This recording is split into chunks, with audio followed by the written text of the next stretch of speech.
Good evening everybody.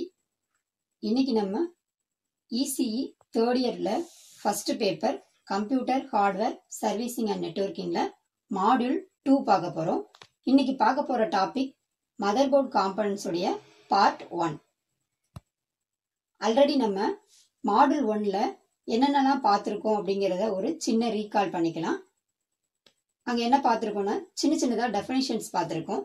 Computer, hardware, software and firmware with examples ஓட பார்த்திருக்கோம். அடுத்ததா input and output devices with examples ஓட பார்த்திருக்கோம். அடுத்ததா சாஃப்ட்வேர் ஓட டைப்ஸ் பார்த்திருக்கோம். ஃபைனலா ஆப்பரேட்டிங் சிஸ்டம்னா என்னன்றதை பார்த்திருக்கோம். இன்னைக்கு செஷன்ல நம்ம மாடியூல் 2 பார்க்க போறோம். இதுல என்ன கண்டென்ட்ஸ் அப்படின்னு பாத்தீங்கன்னா மதர் போர்ட்னா என்ன அப்படின்றதையும் மதர் போர்டுடைய காம்போனன்ட்ஸையும் நம்ம பார்க்க போறோம். இப்ப மதர் போர்டுனா என்னன்னு பாத்தீங்கன்னா சிபியூல இருக்கிற பெரிய பார்ட் தான் இந்த மதர் போர்டு. இந்த மதர் போர்டு வழியா தான் நாம கம்ப்யூட்டரோட எல்லா டிவைசஸையும் கனெக்ட் செஞ்சு யூஸ் பண்றோம். எல்லா டிவைசஸையும் கனெக்ட் செஞ்சு ஒரு டீமா ஒர்க் பண்ண வைக்கிறது தான் இந்த மதர் போர்டுடைய மெயின் ஃபங்க்ஷனே. அதனால தான் இந்த மதர் போர்டை மெயின் காம்போனன்ட் அப்படின்னு சொல்லி சொல்றாங்க. அதே மாதிரி மதர் போர்டை வந்து என்ன சொல்லுவோம்னா ஹார்ட் ஆஃப் த கம்ப்யூட்டர்னு சொல்லலாம். மதர் போர்டுக்கு நிறைய நேம்ஸ் இருக்கு. என்னென்னு பாத்தீங்கன்னா system board, main board, logic board, planar board and printed circuit board. இதெல்லாம் மதர் போர்டுடைய அதர் நேம்ஸ். அடுத்தது நம்ம பார்க்க போறது மதர் போர்டுடைய காம்போனன்ட்ஸ். இப்ப நீங்க பார்த்துட்டு இருக்கிறது வந்து ஒரு மதர் போர்டு. ஸோ இந்த மதர் போர்டில் உள்ள காம்பனன்ட்ஸ் தான் நம்ம என்ன பண்ண போறோம்னா இப்போ டிஸ்கஸ் பண்ண போறோம். First power connector. மதர் போர்டில் உள்ள பவர் கனெக்டர் வந்து ரெண்டு டைப்ஸ் இருக்கும். ஸோ ஒன்று என்னன்னு பார்த்தீங்கன்னா 24 பின் பவர் கனெக்டர், இன்னொன்று 4 பின் பவர் கனெக்டர். இந்த 24 பின் பவர் கனெக்டர் எதுக்கு யூஸ் ஆகுதுன்னு பார்த்தீங்கன்னா மதர் போர்டில் உள்ள PCI slot, processor, USB port, VGA port இது எல்லாத்துக்கும் தேவையான பவரை ப்ரொவைட் பண்றதுக்காக இந்த பவர் கனெக்டர் யூஸ் ஆகுது. அடுத்ததா 4 பின் பவர் கனெக்டர். இது எதுக்கு யூஸ் ஆகுதுன்னு பாத்தீங்கன்னா மதர் போர்டில் உள்ள சின்ன பார்ட்ஸ், அதாவது டிரான்சிஸ்டர்ஸ், மைக்ரோசிப்ஸ் அண்ட் கெப்பாசிட்டர்ஸ், இதுக்கு எல்லாத்துக்கும் சப்ளை ப்ரொவைட் பண்றதுக்காக இந்த 4 பின் பவர் கனெக்டர் யூஸ் ஆகுது. அடுத்ததா நம்ம பார்க்க போறது வந்து பயாஸ் சிப். பயாஸ்னா என்னன்னு பாத்தீங்கன்னா பேசிக் இன்புட் அவுட்புட் சிஸ்டம். இப்ப பயாஸ் சிப்போட ஃபங்க்ஷன் என்னன்றத பார்க்க போறோம். கம்ப்யூட்டருக்கு பவர் சப்ளை கிடைச்ச உடனே ஃபர்ஸ்ட் ஃபங்க்ஷன் ஆகிறது இந்த பயாஸ் சிப் தான். கம்ப்யூட்டர் ஆன் ஆகும்போது எந்த டிவைஸ் வழியா பூட் ஆகணும் அப்படிங்கிற செட்டிங்ஸ் இந்த பயாஸ் சிப்ல தான் இருக்கும். இந்த பயாஸ் சிப்ல இருக்கிற செட்டிங்ஸை வச்சு தான் கம்ப்யூட்டர் எந்த டிரைவ் வழியா பூட் ஆகணும் அப்படிங்கிறத மதர் போர்டுக்கு இன்ஃபார்ம் பண்ணும். அடுத்ததை நம்ம பார்க்கறது வந்து சிமாஸ் பேட்டரி.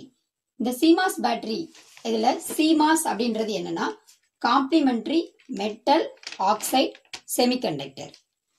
இதோட ஃபங்க்ஷன் என்னன்னு பார்த்தீங்க அப்படின்னா கம்ப்யூட்டரை நம்ம ஷட் டவுன் பண்ணதும் பயாஸ் சிப்ல உள்ள அந்த செட்டிங்ஸை அப்படியே சேவ் பண்ணி வச்சு மறுபடியும் நம்ம கம்ப்யூட்டரை பூட் பண்ணும்போது அந்த செட்டிங்ஸ் எதுவுமே மாறாம கம்ப்யூட்டர் பூட் ஆகுறதுக்கு ஹெல்ப் பண்றதுதான் இந்த சிமாஸ் பேட்டரியோட முக்கியமான ஃபங்க்ஷன்.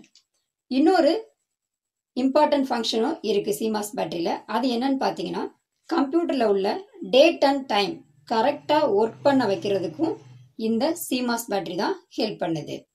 அதே போல ஒரு சில கம்ப்யூட்டர்ல நம்ம பூட் பண்ணும்போது F1 எரர் வந்து காட்டும்.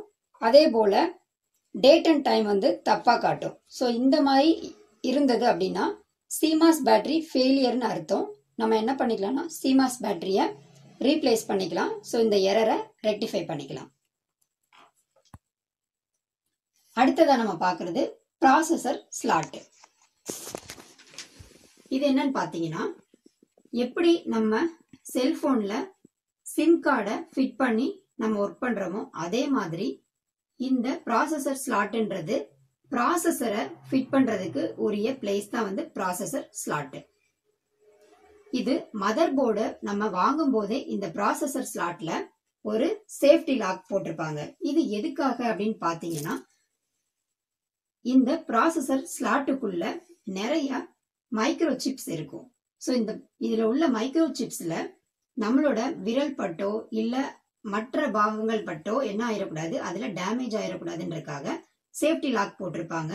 ஸோ இதுதான் வந்து ப்ராசஸர் ஸ்லாட். அடுத்ததான் நம்ம பார்க்க போறது வந்து ப்ராசஸர் அப்படின்னா என்னன்றத பார்க்க போறோம். ப்ராசஸர் அப்படின்னா பாத்தீங்கன்னா, நமக்கு தெரியும் இல்லையா, கம்ப்யூட்டர் என்ன பண்ணுது, நம்ம கொடுக்கக்கூடிய டேட்டாவை இன்ஸ்ட்ரக்ஷனை வாங்கி ப்ராசஸ் பண்ணுது. அந்த ப்ராசஸ் வந்து எது வேணாலும் இருக்கலாம். அதாவது அரித்மெட்டிக் ஃபங்க்ஷன்ஸ், அதாவது அடிஷன், சப்ராக்ஷன், மல்டிப்ளிகேஷன், இது மாதிரி எல்லாமே பண்ணுது. அதுபோல லாஜிக்கல் ஃபங்க்ஷன்ஸ், எந்த ஒரு ப்ராசஸ் பண்றதுக்குனாலும் என்ன தேவைன்னா இந்த ப்ராசஸர் தேவை. எல்லா ப்ராசஸிங் ஒர்க்கும் எங்க நடக்கும்னா இந்த ப்ராசஸர்ல தான் நடக்கும். ஸோ அதனாலதான் இதை வந்து ஒரு கம்ப்யூட்டரோட பிரெயின்னு சொல்றாங்க. இதுல ஏஎம்டி இன்டெல் அப்படின்ற ப்ராசஸர் வந்து மார்க்கெட்ல அவைலபிளா இருக்கு. ஸோ இன்டெலை பொறுத்தளவுக்கு கோர் ஐ சீரீஸ்ல நிறைய ப்ராசஸர் இருக்கு. ஸோ இதுதான் வந்து ப்ராசஸர். அடுத்தது நம்ம பார்க்கக்கூடியது வந்து கூலிங் ஃபேன். இப்ப ஃபர்ஸ்ட் டயக்ராம் நீங்க பாத்தீங்கன்னா, அந்த ப்ராசஸர் ஸ்லாட்னு பார்த்தோம் இல்லையா, ஸோ அது பக்கத்துல 4 ஹோல் ரவுண்ட் பண்ணி காமிச்சிருக்கோம் இல்லையா. ஸோ இதுதான் வந்து கூலிங் ஃபேன் ஃபிட் பண்றதுக்குரிய பிளேஸ். இந்த கூலிங் ஃபேன் எதுக்கு தேவைப்படுது, இப்ப நம்ம சொல்லி பார்த்தோம் இல்லையா, ப்ராசஸர் வந்து எல்லா ஒர்க்கையும் பெர்ஃபார்ம் பண்ணுது அப்படின்னு சொல்லி பார்த்தோம் இல்லையா. ஸோ அப்ப எல்லா ஒர்க்கும் ப்ராசஸர் பண்ணும்போது அதுல இருந்து என்ன ஆகும் அப்படின்னா ஹீட் வந்து ப்ரொடியூஸ் ஆகும். ஸோ அந்த ஹீட்டை நம்ம என்ன பண்ணணும், கண்டிப்பா டிசிபேட் பண்ணி ஆகணும். ஸோ அந்த பர்பஸ்க்காக தான் இந்த கூலிங் ஃபேன் வந்துட்டு யூஸ் பண்றோம். செகண்ட் டயக்ராம் பாத்தீங்கன்னா உங்களுக்கு அண்டர்ஸ்டாண்ட் ஆகும். செகண்ட் டயக்ராம்ல கீழே ப்ராசஸர் ஸ்லாட் இருக்கும். அதுல ப்ராசஸர் நம்ம ஃபிட் பண்ணியிருப்போம். அதுக்கு மேல ஹீட் சிங்க் இருக்கும். ஹீட் சிங்க்ன்றது என்னன்னு பாத்தீங்கன்னா அலுமினியத்தால உருவாக்கப்பட்டிருக்கும். ஸோ அந்த ஹீட் சிங்க்கு மேல கூலிங் ஃபேன் வந்து ஃபிக்ஸ் பண்ணியிருப்பாங்க. ஸோ என்ன பண்ணும் கூலிங் ஃபேனோட வேலை, ப்ராசஸர்ல இருந்து வரக்கூடிய ஹீட்டை அப்படியே கம்ப்ளீட்டா டிசிபேட் பண்ணி கொடுத்துரும். அதனால ப்ராசஸரோட ஸ்பீடு வந்து எப்படி இருக்கும்னா அதிகமா நமக்கு இருக்கும். இது வந்து ஒரு மெயின் அட்வான்டேஜ். அடுத்தது நம்ம என்ன பார்க்க போறோம்னா, ஒரு அப்ளிகேஷன் ஓரியன்டா ஒன்னு பார்க்க போறோம். நம்ம ப்ராசஸர் பத்தி பார்த்தோம் இல்லையா. ஸோ எல்லாரும் நம்ம லேப்டாப் வாங்கினோன்னே கேட்பாங்க இல்லையா, உங்களோட ப்ராசஸர் என்ன ப்ராசஸர், உங்களுக்கு ரேம் என்ன அளவு இருக்கு, உங்க சிஸ்டம் என்ன டைப் அப்படின்னு கேட்பாங்க இல்லையா. ஸோ இதெல்லாம் நம்ம அவங்களுக்கு சொல்றதுக்கு முன்னாடி நம்ம தெரிஞ்சுக்கணும் இல்லையா. அதுக்காக ஒரு சின்ன ஆப்ஷன்ஸ், வேற ஒன்றும் இல்லை. என்ன பண்ணணும்னா ஸ்டார்ட்ல போங்க. ஸ்டார்ட்ல போயிட்டு கம்ப்யூட்டர் இருக்கும் இல்லையா, மை கம்ப்யூட்டர் இருக்கும் இல்லையா, அதை ரைட் கிளிக் பண்ணுங்க. ரைட் கிளிக் பண்ணீங்க அப்படின்னா அதுல ப்ராப்பர்ட்டிஸ் சொல்லி ஒரு ஆப்ஷன் வந்துட்டு ஓப்பன் ஆகும். ஸோ அந்த ப்ராப்பர்ட்டிஸை கிளிக் பண்ணீங்கன்னா அடுத்ததா ஒரு விண்டோ ஓப்பன் ஆகும். அந்த விண்டோல பாத்தீங்கன்னா உங்களுக்கு அதுக்குரிய இன்ஃபர்மேஷன் எல்லாமே இருக்கும். ப்ராசஸர் உங்களோட லேப்டாப்லயோ இல்ல கம்ப்யூட்டர்லயோ உள்ள என்ன ப்ராசஸர் இருக்கோ அதை டிஸ்பிளே பண்ணும். அடுத்ததா ரேம் வந்து எவ்வளவு இருக்கு அப்படின்றத மென்ஷன் பண்ணிருப்பாங்க.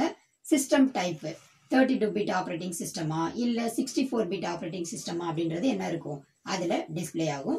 ஸோ இது மூலமா நீங்க என்ன தெரிஞ்சுக்கலாம், உங்களோட லேப்டாப் ஆர் பிசில உள்ள செட்டிங்ஸ் எல்லாத்தையும் நீங்க தெரிஞ்சுக்கலாம். Finally conclusion. இப்ப நம்ம இந்த செகண்ட் மாடலோட கன்க்ளூஷன் பார்ட்டுக்கு வந்துட்டோம். இந்த மாடல்ல நம்ம என்னென்னலாம் பார்த்திருக்கோம்னு பாத்தீங்கன்னா, மதர் போர்டுனா என்ன அப்படின்றதையும் மதர் போர்டுல உள்ள முக்கியமான ஒரு சில காம்போனன்ட்ஸையும் நம்ம பார்த்திருக்கோம். அது என்னன்னு பாத்தீங்கன்னா power connector, BIOS chip, CMOS battery, processor slot. அடுத்ததா ஒரு அப்ளிகேஷன் ஓரியன்டா ப்ராசஸர் என்ன இருக்கு நம்மளோட ஓன் பிசில அப்படின்றதையும் பார்த்திருக்கோம். அடுத்ததா மாடல் 3ல நம்ம என்ன பார்க்க போறோம்னு பாத்தீங்கன்னா memory slot, PCI slot, monitor output ports, audio pins, இது எல்லாத்தையும் மாடல் 3ல நம்ம பார்க்க போறோம். தேங்க்யூ.